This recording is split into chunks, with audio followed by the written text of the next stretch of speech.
Assalomu alaykum, hurmatli kuzatuvchilar va brifing ishtirokchilari.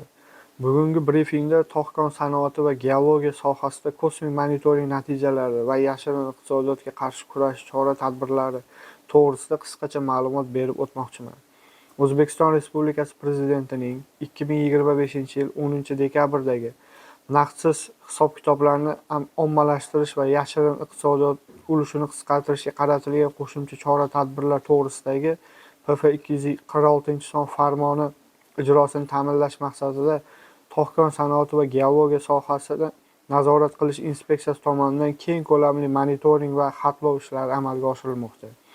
Mazkur farmonning 2-ilovasi 22-bandida belgilangan vazifalar ijrosi yuzasidan tog' sanoati va geologiya vazirligining 2025-yil 13-noyabrdagi 48-son farmoyishi qabul qilinib, kosmik monitoring orqali aniqlangan ehtimoli yuqori bo'lgan qonun buzilish holatlarini xatlovdan o'rganish bo'yicha maxsus ishchi guruh faoliyati yo'lga qo'yildi.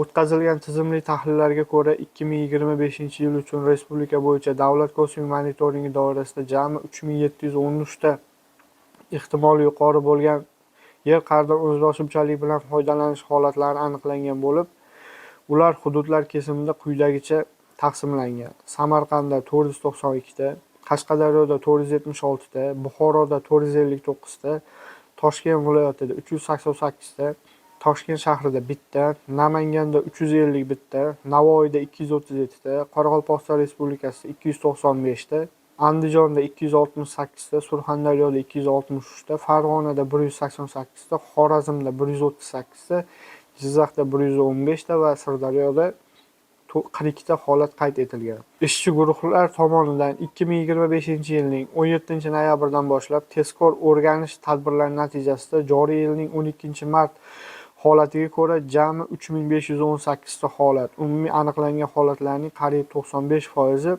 bevosita joyiga chiqqan holda xatlovdan o'tkazildi.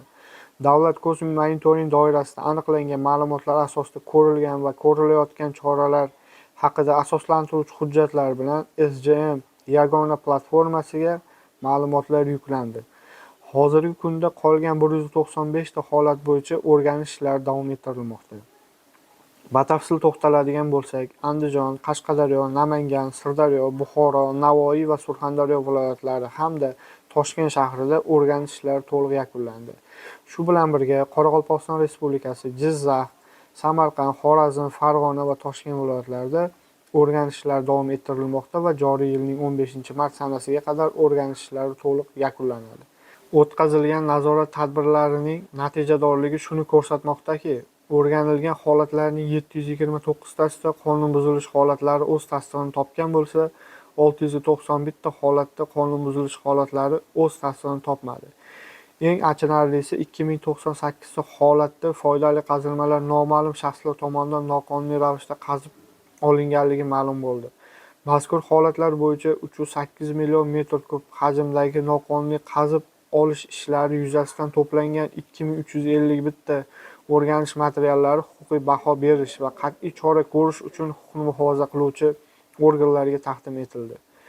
Jumladan, noma'lum shaxslar tomonidan noqonuniy ravishda qazib olingan 1632 ta holat ichki ishlar organlariga, o'z tasdig'ini topmagan 361 ta holat departamentga, o'z tasdig'ini topgan 348 ta holat prokuratura organlariga hamda 8 tasi davlat xavfsizlik xizmatiga yuborilgan bo'lib, bu borada ishlar qat'iy nazorat ostida davom ettirilmoqda. E'tiboringiz uchun rahmat.